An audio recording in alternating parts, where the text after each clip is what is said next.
Alright, hey, welcome back. I apologize for the long absence since my last stream and video. I'm here to help you guys get ready for this next global event, though. Readings indicate this area is safe. So, today on the stream, we're going to be doing a few things that are needed to be done in order to get ready for the global event.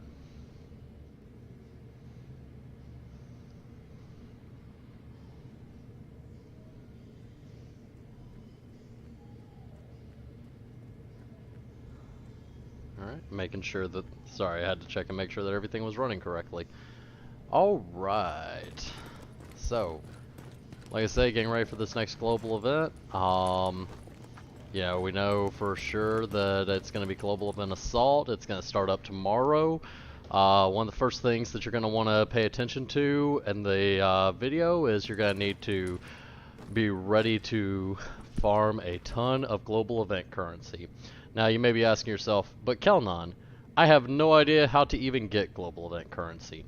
Well, the first thing you're going to want to pay attention to is that you can earn global event currency by doing a few different things. One of which is going and running the Light Zone boss run. And I understand, you're probably thinking to yourself, I have no idea how to do the Light Zone boss run. Well, once again, here we are to sort all that out for you. So, your first stop is going to be up here at Autumn's Hope. Now, each of these bosses will be worth 150 global event currency. I'm going to take it a little bit slower as I'm kind of going to be explaining what I'm doing along the way, but definitely going to want to be ready to do this. Sorry, I was playing around with a friend earlier and had to change my loadout back. Warning. Now we're exiting the safe area. So, when we're running this, you're going to want to start up here at Autumn's Hope, run right out the door, and right up here. You're going to run into a boss named Bullet King. See the beautiful guy there. Now, one thing to keep in mind is during Global Event Assault, everything that drops from Assault will be removed from the loot pool. So, starting tomorrow, you will no longer be able to get Striker, Reclaimer, or Sentry from the loot drops. Your next stop is over here at Wolves Den.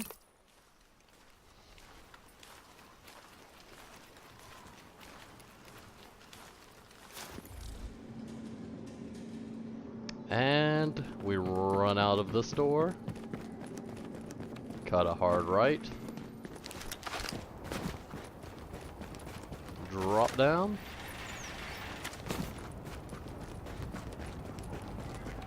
Now, when doing this section, there's a lot of times where you're going to get aggro from the rioters up here. If it happens, that sucks. I'm sorry. The best that I've been able to do is trying to hug hard right when we come around this corner up here.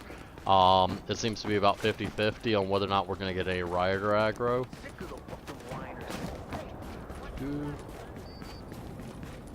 Looking good right now, but it's not. Okay.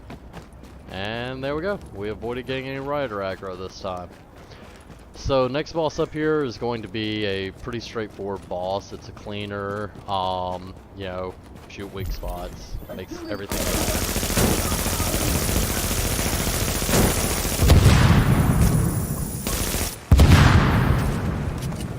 I like to, after the first one, drop me a box. That way he's not going to set me on fire while I finish off the rest of his health.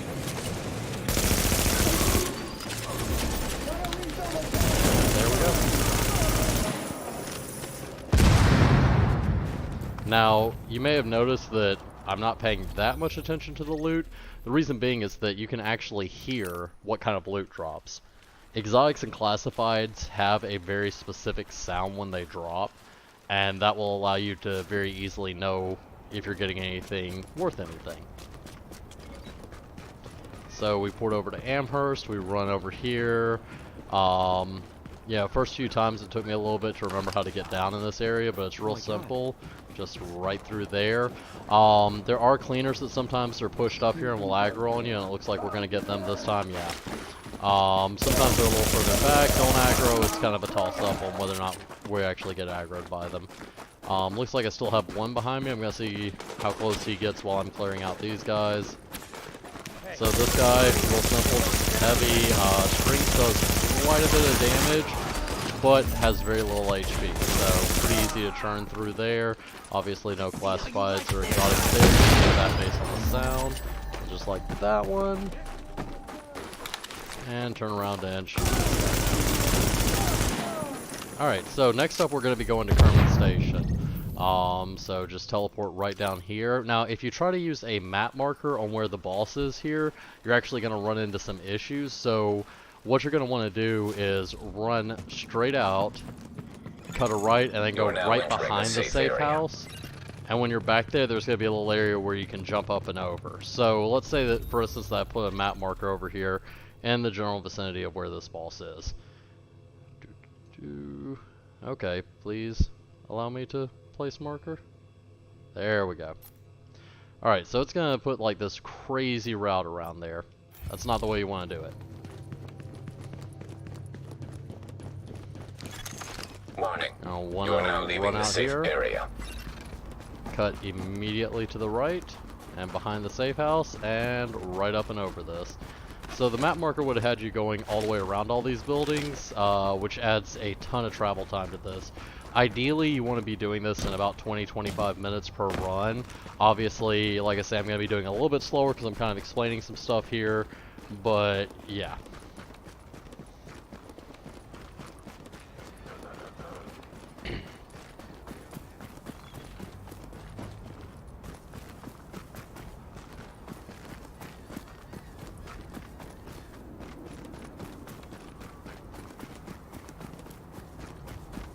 Cut right in between the police cars, and then we're going to go right up and over that barricade, and our boss should be in the vicinity of to the right of us. Whether or not he's engaged with the rioters up here will determine where exactly he is. Nope, hasn't engaged with them. So, once again, another clean boss. Real straightforward. Check to see if we got aggro from any of the other mobs. Nope. So every single one of these that you kill is going to be, of course, that was still barely on fire. Okay, so next stop is Hudson Refugee Camp. In this one, we're going to kill 2 bosses in rapid succession before making a teleport. So with this one, you're going to want to run straight south down this road. Not your first intersection. This intersection takes you to places you do not want to be for this boss run. But the next intersection, we will take a left, and we're going to hug pretty close to the right on that side of the street just to avoid a couple of rioter mobs. You don't have to clear everything here, but sometimes the aggro extends out pretty far, and so it gets kind of annoying.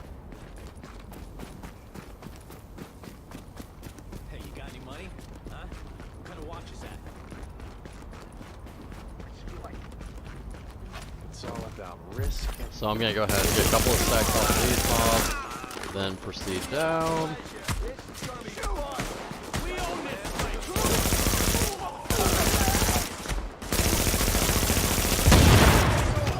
Alright, and we loot up, and we run.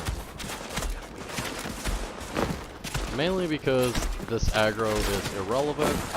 If we do shake it by the time we kill 5-0, we're good. If not, whatever.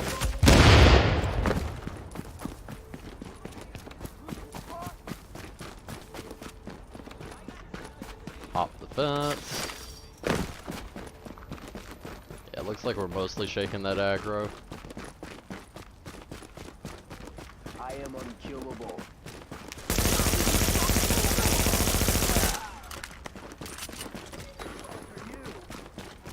It's a clear shot.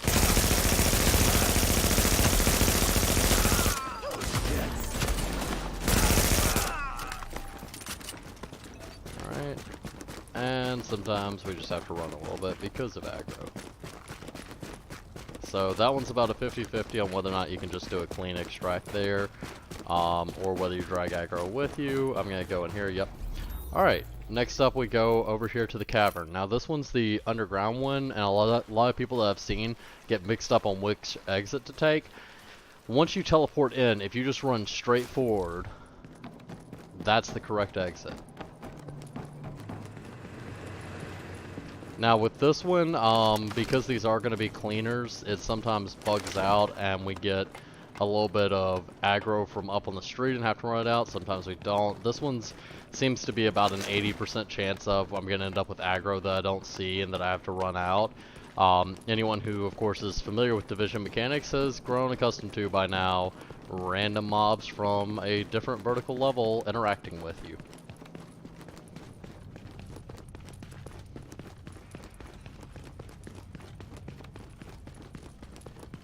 So this one's real interesting because it doesn't spawn until you're right up on top of him.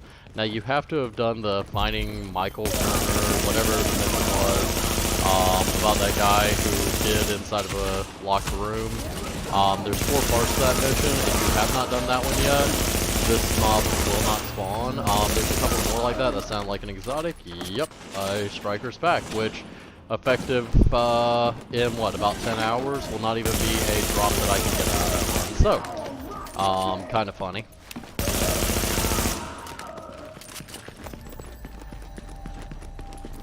Alright, and as you see, nothing's shooting at me, nothing seems real angry at me, but we still have aggro. So this is the part of the mission where we just run out the door and hope.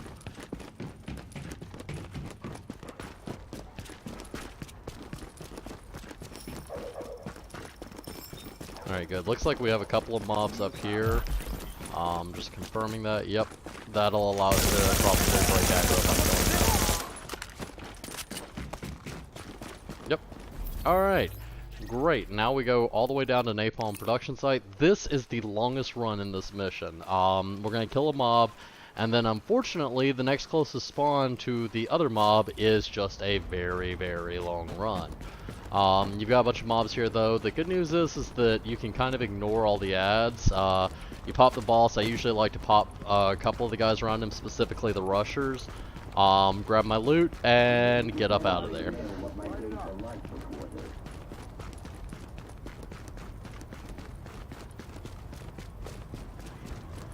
Like I say, I hang hard left, hope that things don't aggro, but if they do, I don't really care. Alright, so take down this rusher on mistake. Okay, apparently I'm an idiot. Take that down real quick and... Alright, so you hear the da-da-da-dun. That means that we got an exotic. Unfortunately, it was a golden rhino. So, yeah. Yeah. Real good.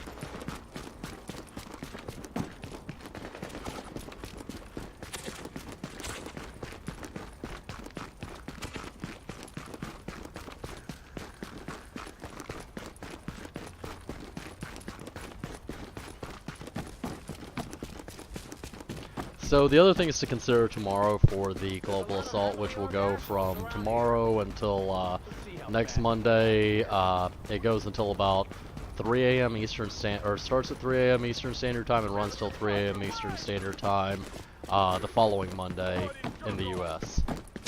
So some things to consider. The playlist. So using the playlist is the only way that you can get the various assault missions. You know, the general assault bonus will be in effect the whole time. All that does is the closer you are to stuff, the more damage you do. Real awesome. The other thing that's going to be is that if you're playing something from the playlist, so pretty much anything involving LMB people, you're going to be getting extra bonuses if you choose to enable them. The first one does more when you're up close and does enemies do more to you when they're further away, so good reason to rush on them. The third one requires you to be in a group and, you know, has all of the previous bonuses, but it does enemies do more damage to you when y'all are when you and your teammates are spread apart, and y'all do more damage when you're closer together. So really and truly, it's going to make running missions, especially with a group, something very speedrunnable. Definitely something to pay attention to.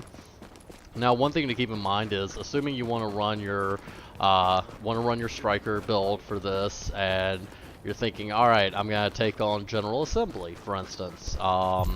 You know, I like the GE credits, I like the amount of monsters we get to kill there.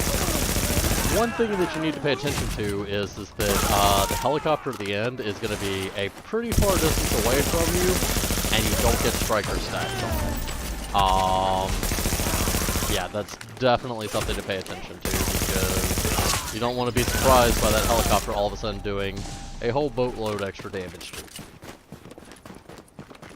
Hey, pigs don't belong here.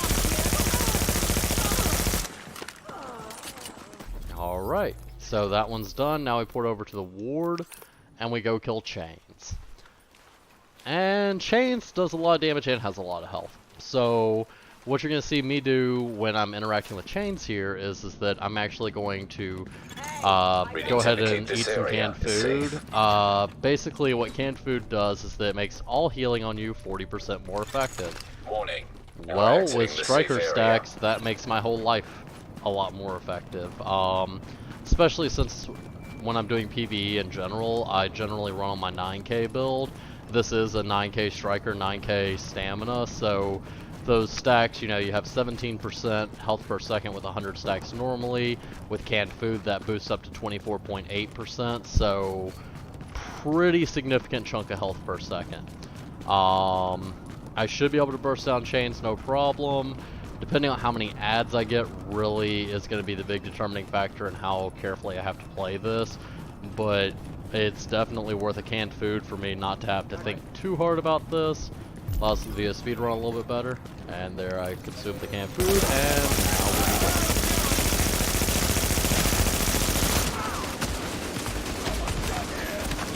Alright, had to use the med kit, no problem.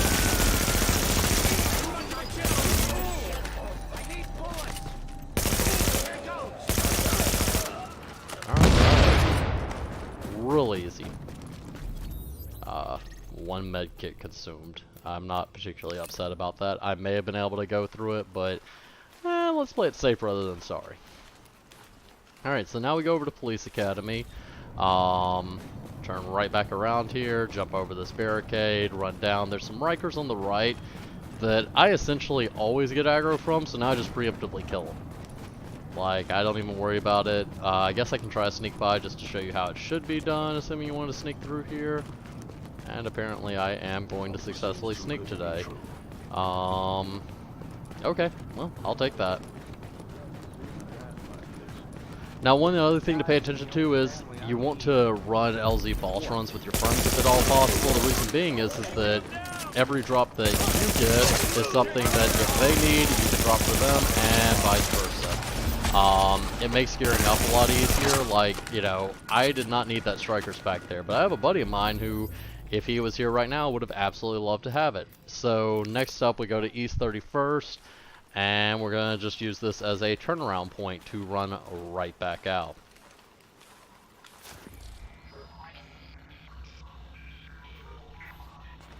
So turn around right here,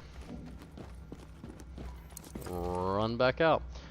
So this one, depending on how far you push, you get aggro from the Rikers in the back. Sometimes there's one extra Riker guy on our side of the thing. So you know, our side being East 31st, then there's the boss, and there's some more Rikers. Sometimes a Riker spawns right here. It looks like we got him here. Yep. So I had to kill him, and then we run up here and just take care of these enemies. Now, there are a number of shotgunners here. If you don't know what you're doing, definitely something to pay attention to. Overall, not a big deal. Yeah, I'm definitely going to have that Riker out there. Alright, wonder what exotic we got. And we got an ear. My apologies for this terrible leak. I mean, it's not anything that I really need to apologize for, but it's a running joke in our group that we apologize to people every time they say they got some crappy piece of exotic or classified gear. And so I'm gonna apologize to you guys since I don't have anyone else to apologize to. Yes, I did notice the piece of purple loot back there. I'm just not that interested in it. So we're going over to Russian Consulate now. This one is one where sometimes you can end up with mobs on both sides of you. If my pulse picks that up, I go ahead and clear out the right side before turning left and killing the boss. If they're all on the left side, of course, I just kind of blitz through them.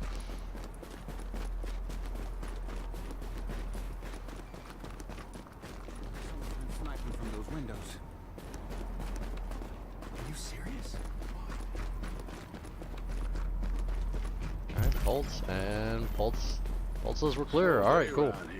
So we get to just focus down the top.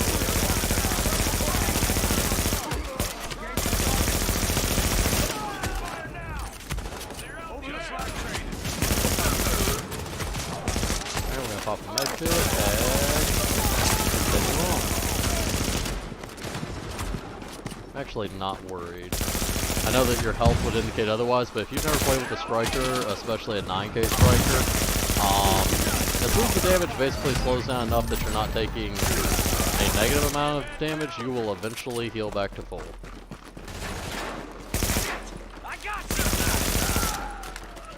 Alright, this purple's a little bit closer, I'll grab it. Alright, now we go up to Firewall. This is the last teleport that we make.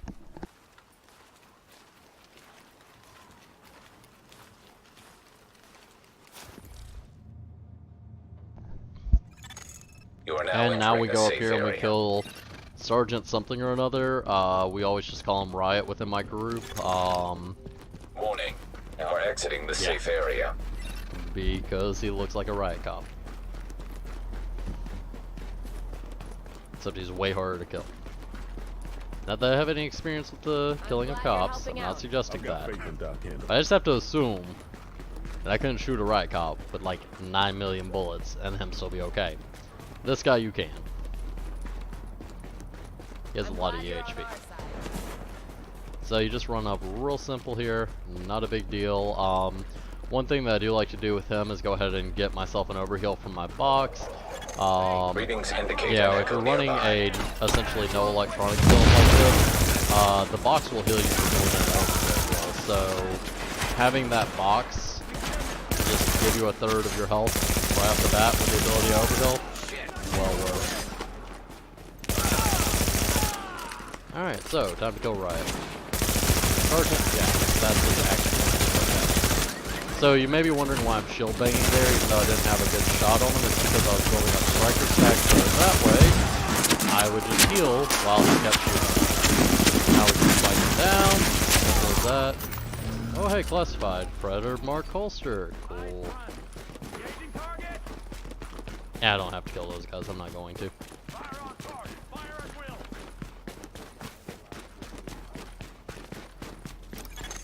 Warning. Readings indicate this area is contaminated. Leaving contaminated area. Now, you will retain striker stacks as long as you are in combat. Obviously, you're taking down at like, to a second, but it's worth noting, especially when you're in the DZ, that you can just run around and maintain stacks for quite a while. You kill an occasional mob here and there, and run on basically perma 60 to 100 stacks. Good stuff. Alright, so pulse and engage.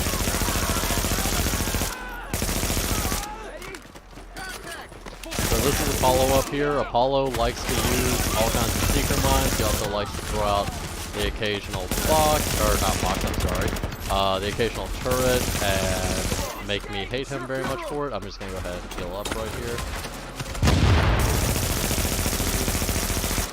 So Apollo hits like a runaway train, but fairly straightforward to solo. Now, if you were doing this tomorrow when the global event was active, you would have just picked up 2,250 global event tokens. That is enough to buy one sealed cache and have 750 left over, or it's enough to put you about 750 short, and I say about exactly 750 short of buying a box of your choice. These are definitely both viable options and things that you should definitely consider doing. It's one of the easiest ways to go through it. We just had an assignment rollover, so for those of you watching this on YouTube, in order to find out one of the most efficient ways, do remember you can do the boss run every 4 hours per alt. And if you were playing in a group, you were able to sit there and take all of the alts and all of your friends, and you can have 3 friends that have 1 character, and you have, let's say, 4 characters. You can actually run that 4 back-to-back times. What you do is that you all get into a group with whoever, do the first run. So everyone's boss run is down. You switch to an alt and have everyone join your session. The boss run will be based on the session that it's in. So if you have 4 friends, pretty straightforward to just go through very quickly and do that, you know, 4 times in a row just off of your alts. Everybody who has 3 alts adds 3 runs. In theory, if you just have 4 friends, you each have 3 level 30 alts, and you just absolutely are like, you know what, Kelnon, all we want to do all day is run the boss run. You can do 13 boss runs in a row. 12 off of your alts and 1 where you're all on your main. So 13 boss runs, there's 2,250 global event tokens for each run. In short, doing that cycle through your alts will net all of you 29,250 tokens, or enough to buy just short of 10, just do like a quick HVT or something, and you'll be able to get 10 caches of your choosing, or you'll be able to get 20 caches that can be from any of the sets. So, well worth it. Definitely something that you want to consider. Anyway, for those of you on YouTube, this has been great. I really appreciate you guys sticking with me, and I will see you later.